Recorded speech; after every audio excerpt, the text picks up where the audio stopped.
Oi pessoal, antes de começar o vídeo, dar uma pequena explicação aqui. Infelizmente, por um descuido meu aqui nas configurações na hora da gravação do vídeo, o vídeo acabou ficando sem a imagem, captando apenas a minha voz e a da Rose. Então o vídeo vai ficar sem os slides. Peço desculpa, a gente só foi ver isso bem depois e aí já não dava mais para regravar o vídeo. Então vocês vão apenas escutar a gente, não vai ter os slides. Mas eu vou ver se eu disponibilizo os slides no grupo do WhatsApp. O link do grupo tá aí na descrição do vídeo para você fazer parte se quiser. E aí lá eu disponibilizo. Então peço desculpa e espero que só o áudio tenha ficado claro e vocês consigam entender aí as nossas explicações. Agora vamos para a aula. E fala pessoal, estamos começando aqui mais um vídeo na nossa série de batalha espiritual aqui no canal. E hoje vai ser a nossa última aula. Foi muito legal estar aqui com vocês, compartilhando este conteúdo, mas uma hora tem que chegar ao fim, né? A gente não quis estender muito para não enfadar vocês. Espero que vocês tenham gostado e chegamos aqui na aula e na última aula. Como sempre, a Rose aqui dando a honra de me acompanhar nesses estudos. Tudo bem, Rose? Tudo bem, William? Boa noite, pessoal. Então, aqueles recadinhos básicos antes da gente começar que vocês já conhecem. Deixem aí o seu like para o YouTube entender que você gosta desse tipo de conteúdo e vai recomendar mais. Se inscreva no canal caso ainda não seja inscrito e ative o sininho aí para você ser notificado sempre que tiver vídeo novo. E deixa também aí nos comentários que mais temas vocês querem ver aqui no canal que a gente pode tentar trazer, né? Hoje é o último, mas agora aí vocês decidam. Se a gente ver que é um tema interessante, a gente pode tentar trazer. E agora chega de enrolação e bora pro conteúdo. Hoje a gente vai ver talvez a principal artimanha de Satanás na batalha espiritual, algo que a gente não para muito para prestar atenção, que às vezes a gente acha que o diabo ele está mais preocupado em causar doença, tirar o nosso emprego, acabar com o casamento, coisas que ele também pode fazer, ele não só pode como ele faz, mas esse não é o objetivo dele. O principal objetivo de Satanás é disseminar o erro teológico. E essa é a arma mais poderosa que ele tem, né? Semear o erro. E as heresias que o diabo semeia, elas têm sido usadas desde o início do mundo para enganar as pessoas. A gente pode ver isso já lá em Gênesis, no capítulo 3, versículos 4 e 5. Você pode ler para a gente, Rose? Gênesis 4 e 5, né? É Gênesis 3, 4 e 5. Diz assim: A serpente então alegou à mulher: Com toda certeza não morrereis. Ora, Deus sabe que no dia em que dele comerdes, vossos olhos se abrirão, e vós, como Deus, sereis conhecedores do bem e do mal. Então a gente vê aí, já no começo dos tempos, Satanás já espalhando as suas mentiras. Deus havia falado para o casal não comer do fruto, pois eles morreriam se comesse, e o diabo chegou e falou: Não, vocês não vão morrer, não. Deus está mentindo para vocês, pode comer. E é o que o diabo tem feito até os dias de hoje, pegando a verdade de Deus e tentando enganar as pessoas, pois fazendo isso ele consegue afastar mais as pessoas e fazê-las rumar direto para o inferno, que no fim é o que ele quer. Se você tiver com uma boa vida, todo saudável, com a conta bancária bem gorda, mas estiver longe de Deus e vivendo numa mentira, o diabo é o que importa. Ele prefere mais te enganar assim do que tentar ferrar com a sua vida. E o método do diabo para autenticar as suas mentiras é dando demonstrações sobrenaturais. A gente pode ver isso lá em Apocalipse, no versículo 13, do verso 11 ao 15. A Rose vai ler pra gente. Diz assim: Vi ainda emergir da terra outra besta com 2 chifres semelhantes aos de um cordeiro, e ela se expressava como um dragão. também exercia a mesma autoridade da primeira besta, em nome dela, e obrigava a terra e seus habitantes a adorarem a primeira besta, cujo ferimento mortal tinha sido curado. Ela realizava grandes sinais à vista da humanidade, de maneira que fazia até descer fogo do céu para a terra. E por intermédio dos sinais que lhe foram permitidos realizar em nome da primeira besta, enganou habitantes da terra e ordenou-lhes edificassem uma imagem em honra à besta, que fora ferida de morte pela espada. Contudo, sobrevivera. Além disso, foi-lhe dado poder para dar fôlego à imagem da primeira besta, de maneira que ela tivesse a capacidade de falar, fizesse com que todos os que não lhe prestassem adoração fossem mortos.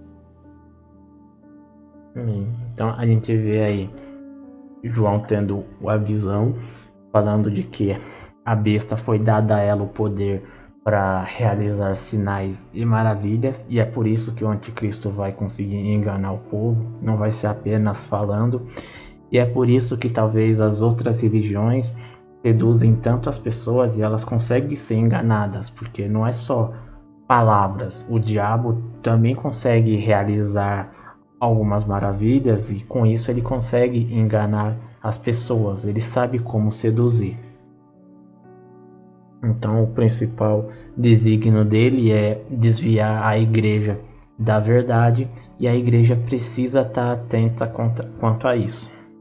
Então vamos ver aqui a importância da verdade, pois parece que nos nossos dias a verdade não é muito importante, né? Tem o tal, você tem a sua verdade, eu tenho a minha. A verdade passou a ser relativa, ela não importa mais. E aquele que tenta defender a verdade, ele ainda é criticado. Mas a gente vê na Bíblia o quão importante a verdade é. E a verdade, ela é a forma da gente se defender contra as ciladas do inimigo, né? A gente só pode vencer ele com a verdade. E inclusive o cinto da verdade é a primeira peça da armadura que Paulo cita. Está lá em Efésios 6, verso 14. Você vai ler pra gente? Diz assim: Estai, portanto, firmes, trazendo em volta da cintura a verdade, e vestido a couraça da justiça. A gente vê a primeira peça que Paulo cita é a verdade, de tão importante que ela é. Ele não cita o escudo primeiro, a espada, o capacete, não. É a verdade, essa é a nossa principal arma. A gente só consegue vencer o engano com a verdade. E revestir-se da verdade é conhecer a doutrina bíblica correta, pois a gente sabe que a verdade é a palavra de Deus e a gente precisa conhecê-la.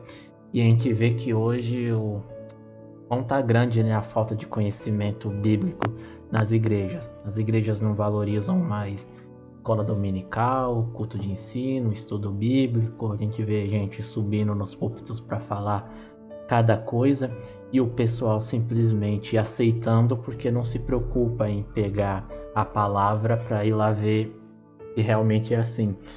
Tem uma passagem na Bíblia, agora eu não me recordo onde está, eu sei que está em Atos, eu acho que deve ser em Atos 19, só não sei o versículo, que fala lá que os crentes de Bereia eram prudentes porque eles iam verificar nas escrituras se aquilo que Paulo falava era verdade. Paulo, um apóstolo chamado por Deus, inspirado para escrever a Bíblia, mesmo assim iam consultar na Bíblia, lá nas escrituras, para ver se Paulo não estava falando nenhuma heresia. Então, se faziam isso com Paulo, imagina com os pregadores de hoje, se a gente não deve fazer, né? A gente não tem que simplesmente aceitar, a gente tem que conhecer a Bíblia, para quando a gente vê alguém falando alguma heresia, já acendeu o alerta, opa, esse cara tá falando aí, não tá certo não. Sim, julgar a profecia, né? É importante porque a gente, conforme a gente se alimenta, e dependendo do que a gente se alimenta mal, né? Aí aquilo começa a entrar em conflito dentro da gente, uma ideia com a outra, daqui a pouco a gente não entende mais nada, começa a ter um segmento errado, né? Começa a seguir heresia e desanda todo o caminho que o Senhor está planejando pra gente. Então, É importante realmente a gente seguir a Bíblia, e pessoas que têm a visão da tradução da Bíblia de uma forma íntegra, né? Porque, de uma forma a interpretação, desculpa, de uma forma íntegra, não mudando o que a Bíblia diz, porque quando a gente muda qualquer vírgula da Bíblia, a gente já está lançando maldição sobre aquilo que o Senhor destinou a nós, né? Então é esse cuidado que nós temos que ter. Por isso que o Paulo fala, né, que a primeira coisa que a gente tem que ter é o cinto da verdade. Então seguir a Bíblia verdadeiramente. Sim. E a gente nem vai poder chegar depois lá diante de Deus e falar: ah, Deus, é que eu não sabia, eu fiz porque eu não sabia. Deus fala: não soube porque não quis. Eu deixei lá a palavra, deixei pessoas capacitadas para poder ensinar. Você não quis ler, não quis aprender. Então dizer que não sabia não é desculpa. Sim, exatamente. Eu lembro que quando eu estava vindo para o Evangelho, eu ficava assim: ah, e se eu ler a palavra, eu vou me sentir mais culpada se eu estiver errando, né? Melhor eu não ler, porque aí eu não sei se estou errando. Olha só, cabeça do ímpio, né? Mas daqui a pouco a palavra vai entrando dentro da gente, Deus vai transformando e você começa a ter sede de ler, de buscar, de entender, de saber até mesmo aquilo que os outros estão falando lá em cima no púlpito, se é verdade. Eu sou uma pessoa extremamente curiosa. Então, assim, mas pro lado bom, tá? Não no sentido, uma conotação errada. Mas, assim, no sentido de ir atrás para conhecimento, crescimento, essas coisas. Então, sempre que eu podia, eu tava indo tirar minhas dúvidas, perguntando. Até que, em algum momento, as minhas respostas estavam muito limitadas. Foi onde o seu que entrou na jogada e me ajudou bastante. Lá fiz amigos bons, né? William. E outros amigos também do Seuc, como Mano Brown, a Daisy, o Pastor Oswaldo, tantas outras pessoas que. Moshe, como que é que fala, William? O Moisés.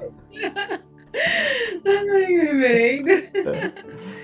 Tantas pessoas lá pessoas que têm bastante conteúdo de afinidade que vão trazendo a gente para a luz da Bíblia, né? A gente com dúvidas, um com dúvida e o outro trazendo o que aprendeu, e assim a gente cresce junto. Isso foi importante também para mim na minha caminhada. E vamos ver então agora qual que é o propósito de Satanás. E um dos propósitos dele é impedir que o evangelho seja pregado para que as pessoas não cheguem, né, ao arrependimento, e assim elas não vão ser salvas. Pois ninguém pode ser salvo, né, se não for pela pregação, se não for ouvindo o evangelho. E para isso o evangelho precisa ser pregado. Está lá em Romanos 10, versículos 13 ao 15. Você vai ler para a gente? Diz assim: porque todo aquele que invocar o nome do Senhor será salvo. No entanto, como invocarão aquele em que não creram? E como crerão naquele que nada ouviram falar? E como ouvirão se não há quem pregue?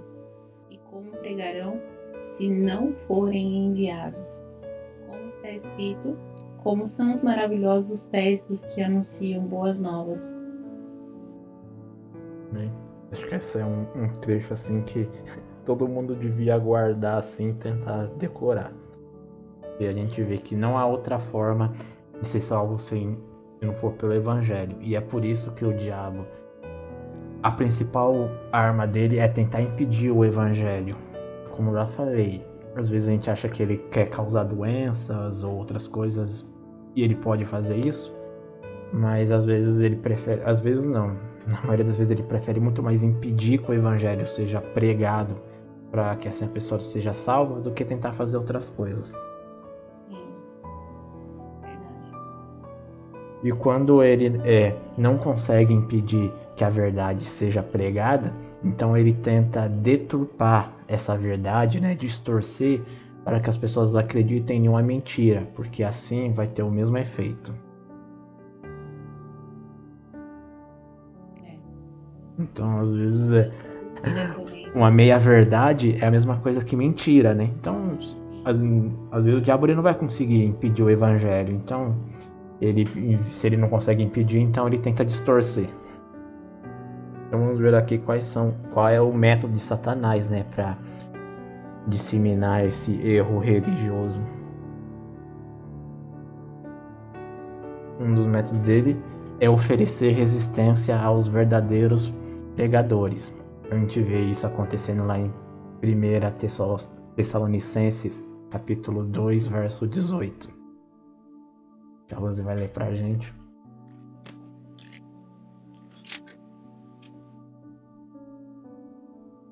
Fala assim: por isso queríamos visitar-vos. Eu, Paulo, quis vos saudar face a face, não somente uma vez, mas duas, porém Satanás nos provocou impedimentos. Então a gente vê aí que o verdadeiro pregador, aquele que prega a palavra genuína, ele vai sofrer resistência do inimigo, ele vai sofrer perseguição. A gente vê o quanto que esses pregadores não são valorizados, o quanto eles tentam ser silenciados, porque Satanás sabe que eles estão falando a verdade e essa verdade liberta. Então um dos métodos dele é impedir esses pregadores de continuarem falando. Se for preciso, Satanás atenta até contra a vida deles para silenciar.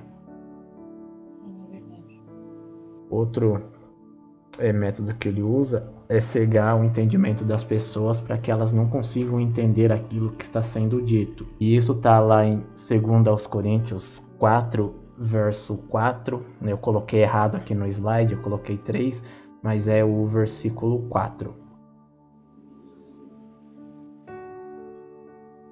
Vamos ver, então está escrito assim: o Deus desta presente era perversa cegou o entendimento dos descrentes, a fim de que não vejam a luz do Evangelho da glória de Cristo, que é a imagem de Deus.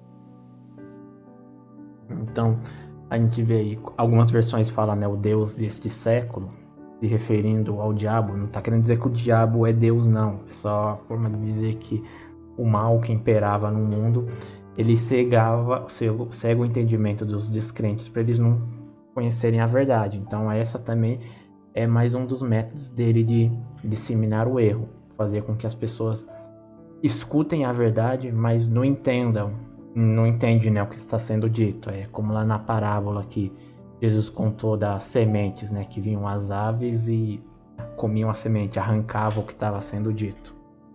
Outra estratégia dele é tentar anular o efeito da palavra nos corações humanos. Isso está lá em Lucas capítulo 8, versículo 5 e o versículo 12.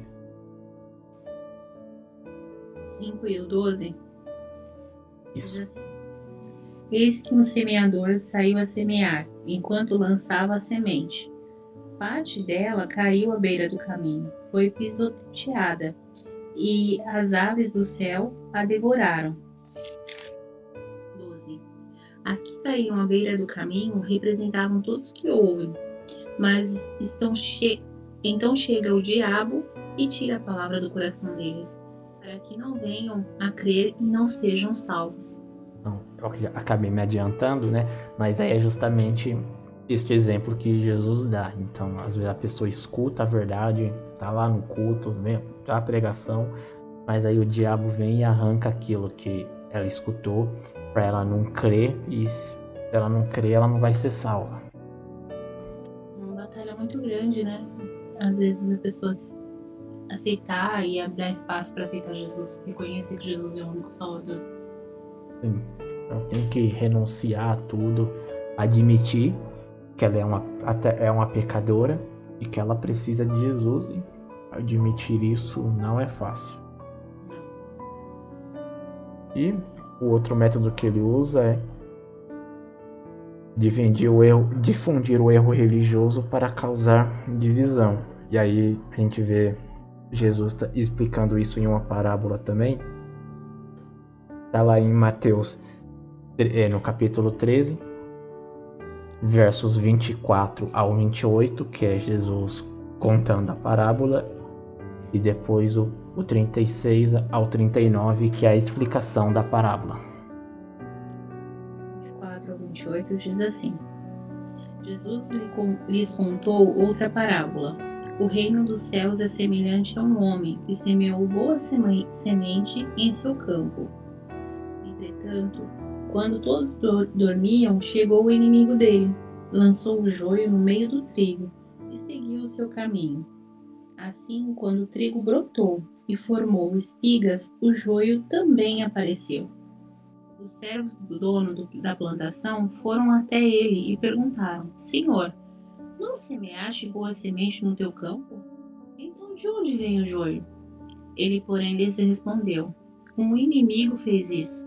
Então os servos lhe propuseram: Senhor, queres que vamos e arranquemos o joio? Até o 28? Isso. 4 ao 28, depois o 36 ao 39.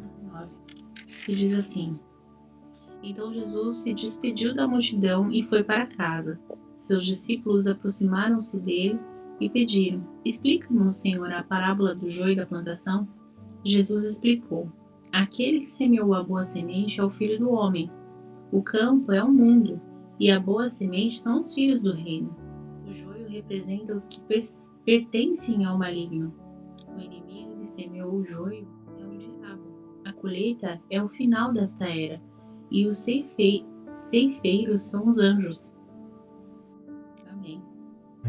Então a gente vê essa parábola do joio e do trigo. É bem conhecida, mas ela explica bem o método de Satanás de disseminar o erro religioso. Pois naquela época, assim, quando um agricultor queria se vingar de alguém, ele semeava o joio lá no meio do trigo. E o joio, enquanto ele está crescendo, ele é muito parecido com o trigo. Ele quase não dá para perceber a diferença. Muitas das vezes só ia perceber a diferença na hora da colheita, quando eu ia pegar, e aí ia ver que o joio estava lá, o que já era tarde demais. Eu tinha que pegar o joio e simplesmente jogar fora. Pois se tentasse tirar antes, corria o risco de cortar o trigo junto.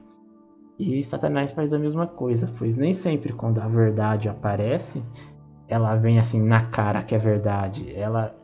Quando a mentira aparece, na verdade, né? Quando a mentira aparece, ela não tem aspecto de mentira. Ela até engana bem, parece com a verdade. Às vezes a gente só vai perceber que é mentira quando já é bem tarde. Verdade.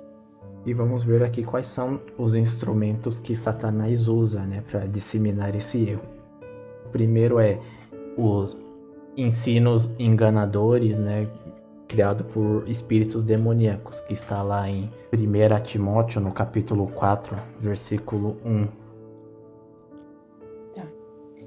Diz assim: O Espírito Santo afirma expressamente que nos últimos tempos alguns se desviarão da fé e darão ouvidos a espíritos enganadores e a doutrinas de demônios. Então a gente veio falando, né, de espíritos enganadores e doutrinas de demônio.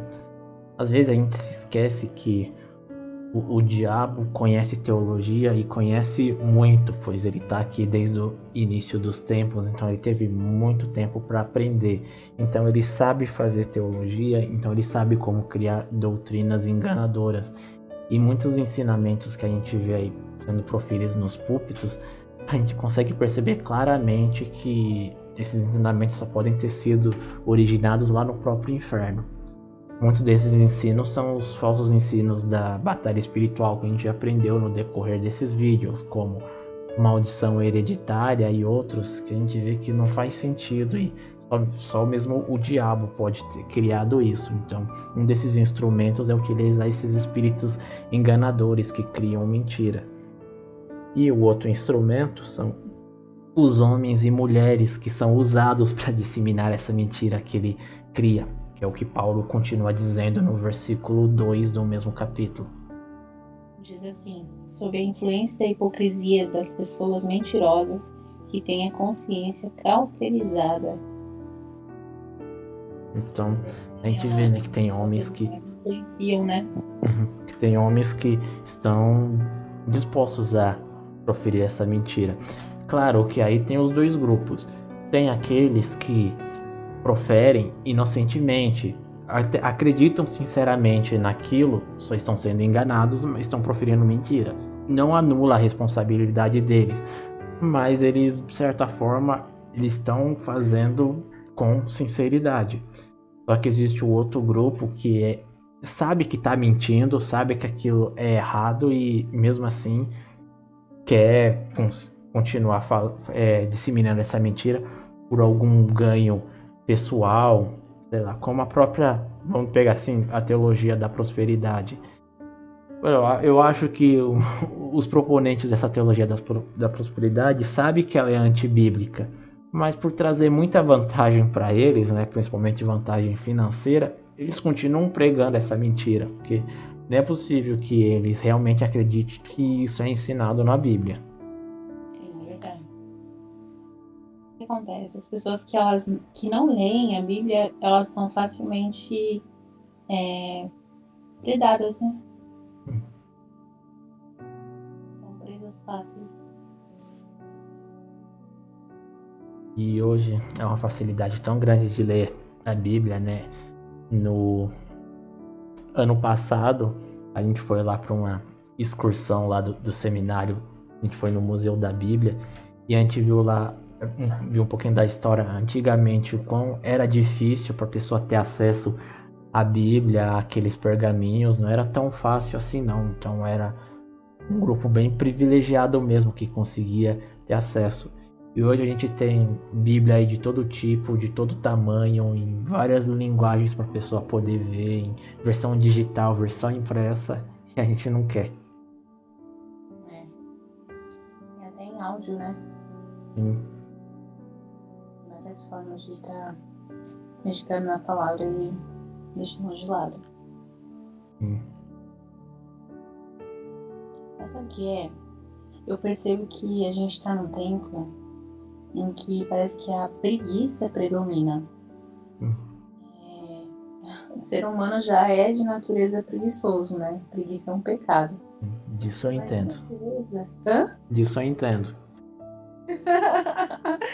Mas de preguiça, isso é um pecado que nós confessamos todos os dias. Ai, minha preguiça, deixa eu ir embora, deixa eu fazer isso, deixa eu fazer aquilo. A gente luta contra a preguiça, né?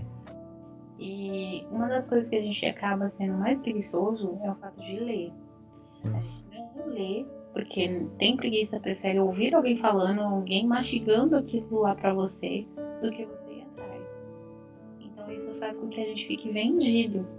E eu vejo muita gente, por exemplo, eu fui visitar algumas igrejas, eu vejo pessoas falando muito sobre autoestima em cima de púlpito, falando do seu amor próprio, mas pouco se fala do amor de Jesus, sabe? Se abrace, se ame, você é importante. Nós sabemos que nós somos importantes, que nós somos amáveis para Cristo, que Ele nos amou, né? O que Ele fez para nós, mas a gente tem que lembrar que antes mesmo de nos amar, Ele fez tudo isso para glorificar o Pai, né? Ele nos amou para a glória do Senhor, porque nós somos criaturas feitas por Deus. E para a glória de Deus, Ele amou a criatura feita pelo Pai e honrou o Pai quando Ele morreu na cruz. Então tudo foi para honrar o Pai, né? Depois veio nós, né? A gente pela graça fomos alcançados, tem o plano da salvação, uma segunda chance, a volta de Cristo. E quando a gente subir, não pense que a gente não vai trabalhar, não. A gente vai trabalhar e vai trabalhar dando glória a Deus. Então, todo o sentido de tudo isso que está sendo pregado e desde o início ao fim da Bíblia é tudo para a glória do Senhor. É isso que a gente tem que estar colocando em mente, né? Nada fora desse contexto está certo, né? E caminhando aqui para conclusão e encerramento do vídeo, você vai ler aqui a conclusão para a gente que está aparecendo na tela, resumindo tudo que a gente viu no vídeo até o momento. Amém. Conclusão. A mentira religiosa é perigosa e prejudica a igreja, corrompe a fé e as consciências. A verdade, a doutrinária, deve ser buscada, pregada e defendida com armas legítimas. O erro religioso conduz à prática religiosa desequilibrada e só a verdade liberta e traz paz verdadeira e crescimento espiritual genuíno. O Espírito Santo é chamado de Espírito da Verdade e só abençoará a verdade. Então, como eu mencionei no início, né, a gente vive numa época em que a verdade não importa mais.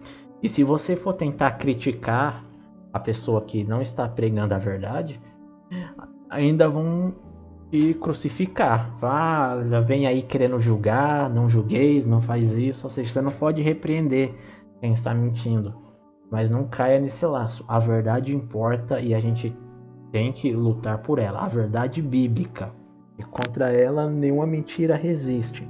Então, se você quer se engajar na batalha espiritual, se preocupe com a verdade. Em pregar o evangelho. Pois é, a verdade é a nossa arma contra a batalha espiritual.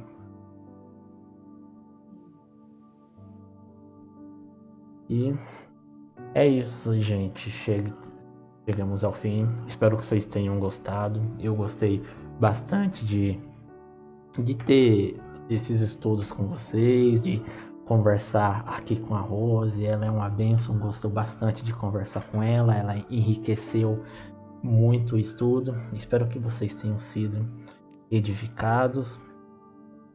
Esse tema foi um tema difícil pra gente, porém a gente venceu, mais você do que eu, né? Porque eu só te acompanhei. Eu que dei a ideia e você que seguiu. Mas Deus dá a ideia para uns e o outro que tem com a capacitação, né? Então. Mas eu tô muito feliz por isso, por participar desse grupo aí com você, com todos os demais. E tamo junto, crescendo junto na graça e no conhecimento. E tem muito mais, né? A gente começa a estudar a Bíblia e você fala assim, cara, eu não sei nada. Eu às vezes até me assusto quando eu vejo algumas coisas. Eu falo, a minha base de Bíblia é muito pequena em vista de tantas pessoas que já leram, releram, leram, releram. E isso às vezes até nos paralisa se a gente não tomar cuidado. Porque você fica com medo, você fala assim, posso ler a Bíblia inteira, mas vai ter coisa que eu ainda não vou saber. Mas não pegue isso como firmeza, como algo sólido para você, sabe? Para te paralisar. Pegue isso como um desafio para você ir avante. Um dia de cada vez. A palavra do Senhor fala que a gente tem que meditar na palavra de dia e de noite. Porque é de dia e de noite que ele se revela para nós. Então a gente tem que ler de manhã, ler de tarde, ler de noite e ficar ali, ó, com a palavra o tempo todo dentro de você, que o Senhor vai se revelar para você por através da palavra. Vai te dar a melhor interpretação, vai colocar no contexto da sua vida, na sua vida prática, vai mudar você de dentro para fora. E é isso que a luz da Bíblia faz conosco, né? Faz um homem que é totalmente, como que eu posso dizer, para a sociedade é um improvável e se torna provável para o Senhor, né? É isso. É isso, gente. A gente não sabemos ainda quando vai voltar. Vamos aí fazer umas reestruturas, ver como que vai ser o canal daqui pra frente, o que a gente vai fazer. Mas deixe suas sugestões, suas ideias aí. A gente tá aberto. O que vocês querem ver no canal, como vocês querem que seja, se vocês gostam desse modelo, deixe as sugestões, porque a gente tá necessitando das ideias de vocês. Sim, às vezes até temas, né, que vocês queiram que a gente traga aqui. Sim, pode trazer qualquer tema aí que a Rose dá conta. Uhum. Ela fala qualquer coisa que vocês quiserem. Coloco o William pra falar. Tamo junto. E é isso, gente. Que Deus abençoe e até aí um próximo estudo, se Deus quiser e assim permitir. Amém. Um abraço, pessoal. Foi muito bom. Deus abençoe a todos.